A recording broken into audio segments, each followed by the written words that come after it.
Hello, good morning प्यारे बच्चों। एक बार फिर आदित्य कैरियर इंस्टीट्यूट में आपका स्वागत है। मैं बायोलॉजी लेक्चरर राजेश भारद्वाज।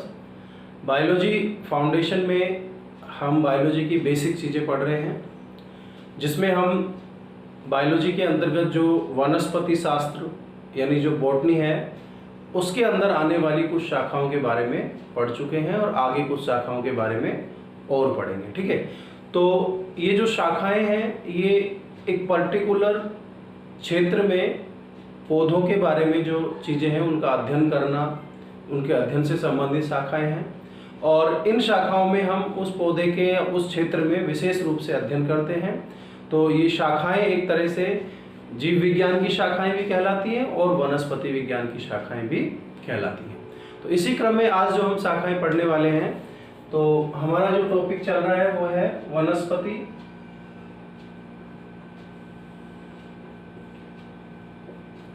विज्ञान की शाखाएं।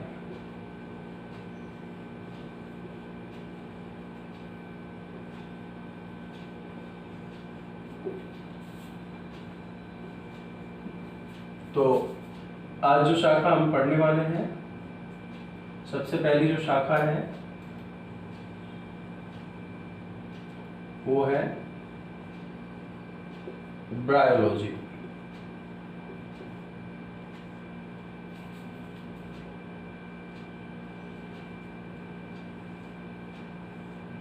यानी कि इसको हम कह सकते हैं ब्रायोफाइटा विज्ञान। तो पहली जो शाखा है वो है ब्रायोफाइटा विज्ञान या ब्रायोलॉजी।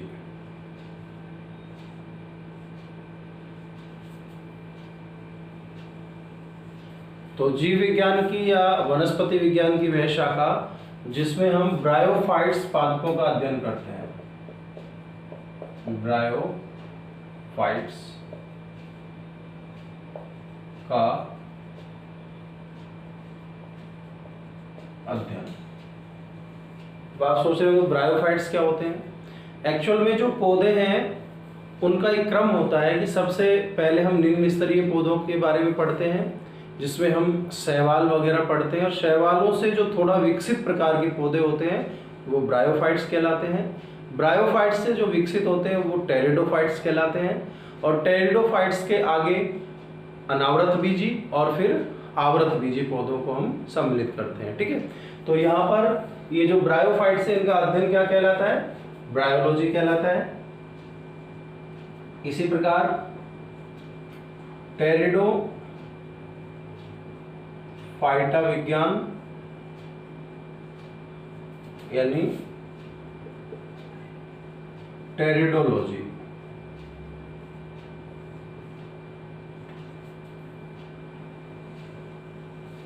जीव विज्ञान की या वनस्पति विज्ञान की वह शाखा जिसमें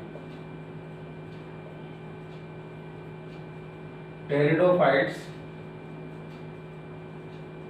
पादपों का अध्ययन करते हैं उसे बोलते हैं टेरिडोलॉजी। तो टेरिडोलॉजी में हम किनका अध्ययन करते हैं? टेरिडोफाइट्स का अध्ययन करते हैं। ठीक है, आगे देखें। अनावृत बीजी विज्ञान यानी कि जिम्नोलॉजी।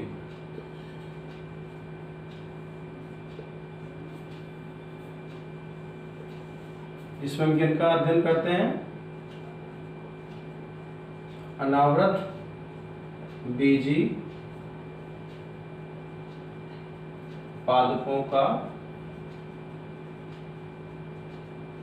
अध्ययन। अनावृत बीजी पादप वो होते हैं जिनका जो बीज है वो नग्न होता है, इनको नग्न बीजी भी बोल देते हैं। अनावृत बीजी का दूसरा नाम क्या है? नग्न बीजी। और इनका बीज फल से ढका हुआ नहीं होता, यानी हम कह सकते हैं कि इनमें बीज ही होता है, बीज के चारों तरफ फल नहीं पाया जाता। तो इनका अध्ययन करने पर ही हमें पता लगा कि इनके अंदर फल नहीं होता है। तो इसी तरह से और भी कुछ शाखाएं हैं, जैसे एग्रोस्टोलॉजी, ऐसे इसको घास विज्ञान कहते हैं।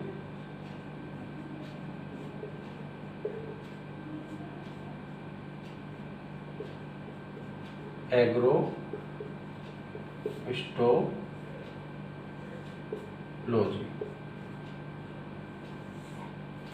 यानी कि घासों का अध्ययन। देखो, घास बहुत ही महत्वपूर्ण भूमिका निभाते हैं। कैसे? बहुत सारी अपन जो चारों तरफ घास देखते हैं, इनके अलावा भी बहुत सारे ऐसे पौधे हैं जो घास कुल में आते हैं। घास कुल जो होता है वो ग्रैमिनी कुल होता है, यानी घासों का जो कुल होता है वो कौन सा कुल होता है? ग्रैमिनी कुल। घासों का कुल कौन सा होता है? ग्रैमिनी। और ग्रैमिनी कुल में बहुत सारे ऐसे पौधे आते हैं जिनको आप सोच रहे होंगे क्या वास्तव में घास हैं। जैसे पहली बात करें अपन, जो हम अनाज खाते हैं, गेहूं, तो गेहूं, चावल, ये सब ग्रैमिनी कुल में आते हैं। तो गेहूं भी क्या है? एक प्रकार की घास है। ठीक है। तो उस घास, पहले वो जंगली घास के रूप में उगता था गेहूं, फिर उसको हमने खेती करना शुरू कर दिया, तो वो हम खेती में उसको अपन गेहूं को उगाने लग गए, मानव प्रबंधन में ले आए उसको। तो गेहूं भी क्या है? घास कुल का पौधा है, तो गेहूं भी घास है। अपन बात करते हैं बांस। बांस का जो पौधा है, अब वो तो बहुत बड़ा होता है, उसकी हाइट भी बहुत ज़्यादा होती है, लेकिन वो भी घास कुल का पौधा है। यानी गेहूं के बाद जो बांस है वो भी क्या है? वो भी एक प्रकार की घास है, बहुत बड़े होते हैं वो तो हाइट से अपन घास का निर्धारण नहीं कर लेते हैं। तो हमने जब घासों का अध्ययन किया तो हमें पता लगा कि ये भी ग्रैमिनी कुल का पौधा है, तो एक बीजपत्री पौधे हैं ये। इसी प्रकार जो अपन बात करें, अब जैसे बांस है, तो बांस के बारे में एक अवधारणा कही जाती है कि जो व्यक्ति बांस का पौधा लगाता है, प्राय वो उसमें पुष्प नहीं देख पाएगा। अब इसको कुछ लोग अंधविश्वास से जोड़ देते हैं, और हमने कहा कि बायोलॉजी अंधविश्वासों को तोड़ती है।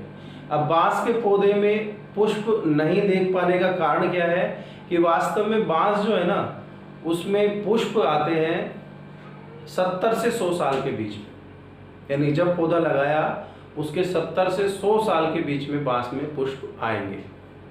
अब मामूली सी बात है कि मनुष्य का जीवन काल जो है वो इतना बड़ा तो होता नहीं है, मनुष्य पैदा होते तो बांस का पौधा लगाएगा नहीं। तो अब मान लीजिए 10-20 साल के व्यक्ति ने बांस का पौधा लगा भी लिया, तो उसकी मृत्यु के बाद ही उसमें पुष्प आ पाएंगे, क्योंकि 70 से 100 साल के बीच में आते हैं। तो ये यहाँ पर एक अंधविश्वास को तोड़ा गया है कि बांस का जो पौधा है उसको लगाने वाला उसके पुष्प नहीं देख पाता। कारण क्या है? उसका जीवन काल में भी उसका पुष्प आने का जो कार्यकाल है, यानी पुष्प कब आते हैं। तो पुष्प भी 1 वर्षीय, द्विवर्षीय, बहुवर्षीय, इस तरह से पुष्प के आधार पर पौधे होते हैं। जैसे बहुत से पौधे ऐसे होते हैं जिनमें जीवन काल में एक बार ही पुष्प आते हैं, और एक ऐसे होते हैं जो इनको बोलते हैं मोनोकार्पिक, यानी जिनके जीवन काल में एक बार ही पुष्प आते हैं, मोनोकार्पिक। जैसे अपन गेहूं उगाते हैं, सरसों है, ठीक है, इस तरह के पौधे, उसमें ये भी आ रहा है, बांस भी आ रहा है। तो जो पौधे, अब गेहूं अपन ने एक बार उगाया, उसमें पुष्प आया, उसमें उसका फल बन गया, अनाज बन गया, उसके बाद वो नष्ट हो जाता है पौधा, यानी एक बार ही पुष्प आया। बहुत से ऐसे पौधे होते हैं जिनमें प्रत्येक वर्ष पुष्प आते हैं, जिनको पॉलीकार्पिक कहते हैं। जैसे अपन देखते हैं नीम है, शीशम है, पीपल है, इनमें हर साल पुष्प आते हैं। इसमें भी कुछ पौधे ऐसे होते हैं जिनमें 12 साल में एक बार पुष्प आते हैं। इसके बारे में भी हम बात करेंगे। कर्नाटक, तमिलनाडु की पहाड़ियाँ 12 साल में एक बार पूरे उसमें नीले रंग की पहाड़ियाँ हो जाती हैं, क्योंकि वहाँ पर जो पौधा है वो 12 साल में एक बार पुष्प उत्पन्न करता है। तो ये सारी चीज़ें हम घासों की बात कर रहे हैं, तो घासों में एक चीज़ और जान लेनी चाहिए हमको। एक घास होती है जिसका नाम है कांग्रेस घास।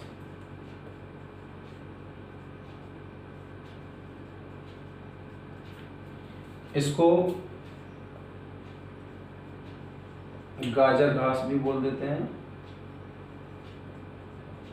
इसका वैज्ञानिक नाम होता है पार्थेनियम।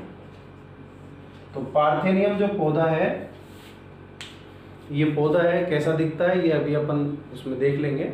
तो ये जो पौधा है, देखो ये जो पौधा है ये कौन सा है, ये पार्थेनियम पौधा है, ठीक है। तो ये पौधा आपके घरों के आसपास आपने देखा होगा। और ये जो पौधा है इसको कांग्रेस घास या फिर गाजर घास या पार्थेनियम कहते हैं। तो इसके पराग कणों से एलर्जी उत्पन्न होती है। तो ये पौधा हमारे आसपास उगता है लेकिन हमें मालूम नहीं है। तो अब आप इस पौधे को पहचान लोगे। तो इससे क्या होता है, इसके पराग कणों से एलर्जी उत्पन्न होती है। तो यहाँ पर हमने ये भी जान लिया कि घासों का अध्ययन किया तो हमारे सामने एक जानकारी निकलकर और आ गई, ठीक है। तो इसी तरह की जो जानकारियां हैं जो हमारे आसपास मौजूद होती है वो सारी आपको यहाँ पर अवेलेबल हो जाएगी, ठीक है। तो ये हमको कैसे पता लगा ये सारी चीजें, जब हमने घासों का अध्ययन किया। तो घासों का अध्ययन क्या कहलाता है, एग्रोस्टोलॉजी, ठीक है। आगे देखते हैं एंथोलॉजी या पुष्प विज्ञान।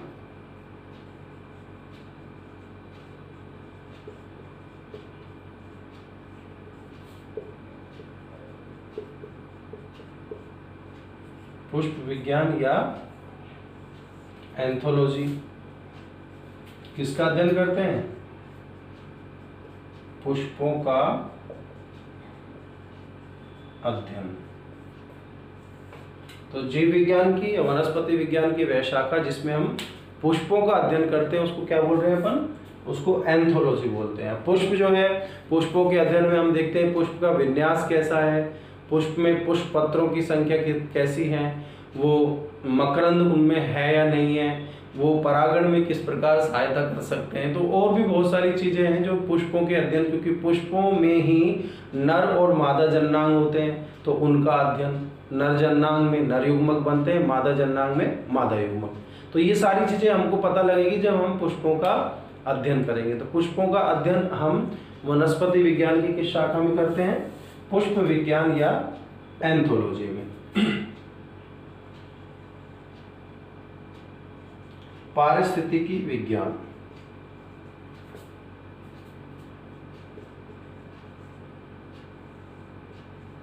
या पारिस्थितिकी जिसको हम इकोलॉजी बोलते हैं।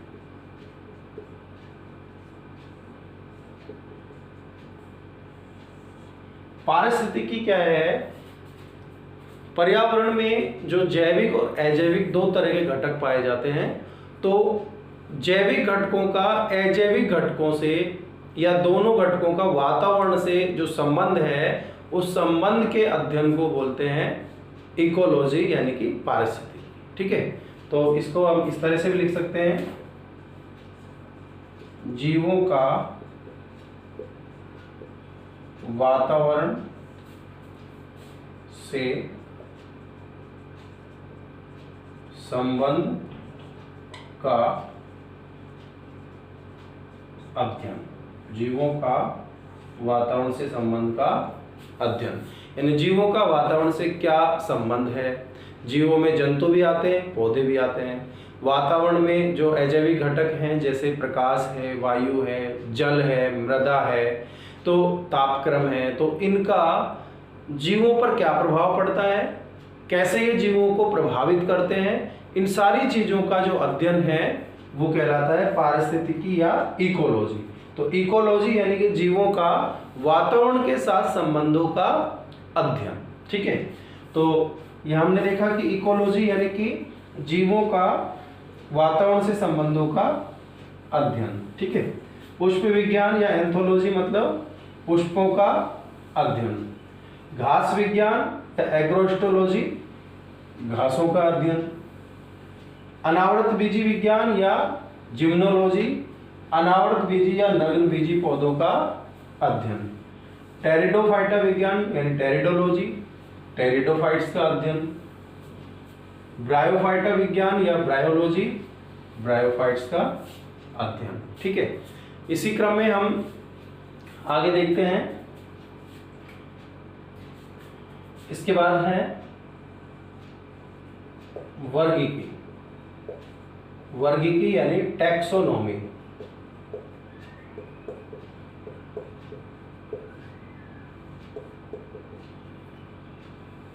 टैक्सोनॉमी यानी वर्गीकी में क्या है कि हम पादप वर्गीकी पढ़ रहे हैं, तो पादपों का जो वर्गीकरण है यानी उनको हम अलग अलग क्लासेज में बांट देते हैं, तो उनके क्लासिफिकेशन यानी वर्गीकरण का अध्ययन क्या कहलाता है? वर्गीकी कहलाता है। यानी कि वर्गीकरण का अध्ययन। वैसे इसमें हम नामकरण भी लेते हैं, उनकी पहचान भी लेते हैं और वर्गीकरण, इन सब का अध्ययन हो जाता है। यानी कि वर्गीकरण के अलावा हम क्या क्या ले लेते हैं? उनकी पहचान, उनका नामकरण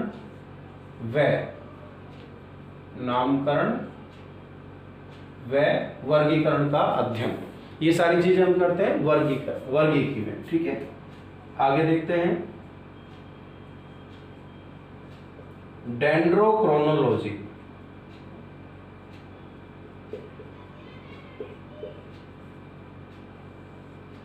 या वृक्ष कालानुक्रमण।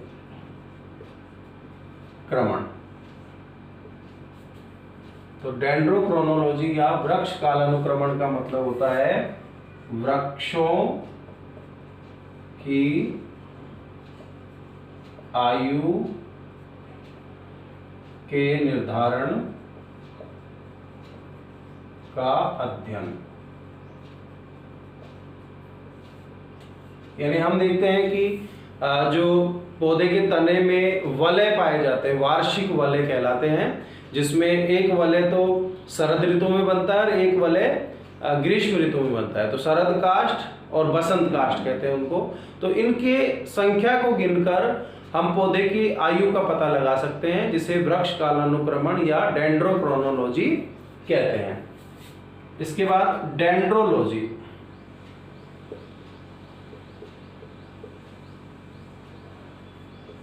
वनस्पति विज्ञान की वो शाखा जिसमें वृक्षों व झाड़ियों का अध्ययन किया जाता है। तो विज्ञान की, वनस्पति विज्ञान की या जीव विज्ञान की वह शाखा जिसमें झाड़ियों का और वृक्षों का अध्ययन किया जाता है, उसको क्या बोल रहे हैं? डेंड्रोलॉजी बोल रहे हैं। ठीक है, आगे पोमोलॉजी।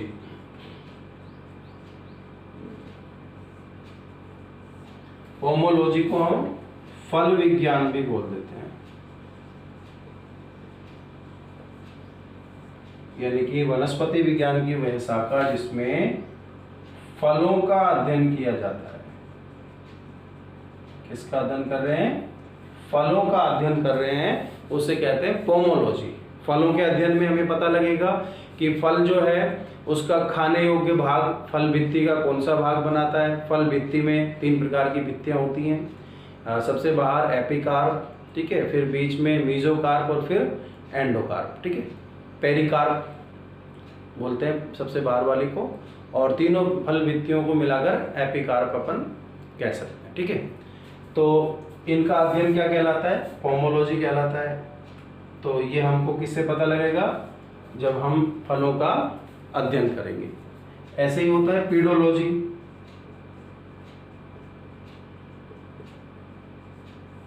या मृदा विज्ञान, यानी वनस्पति विज्ञान या जीव विज्ञान की वह शाखा जिसमें मृदा संबंधी अध्ययन किए जाते हैं। यानी कि जिसमें मृदा का संगठन, यानी मृदा में कौन कौन सी चीज़ें होती हैं, मृदा के बारे में सारी चीज़ें जब अपन पता करते हैं तो उस जीव विज्ञान की उस शाखा को बोलते हैं पीडोलॉजी। तो पीडोलॉजी में हमने किसका अध्ययन किया?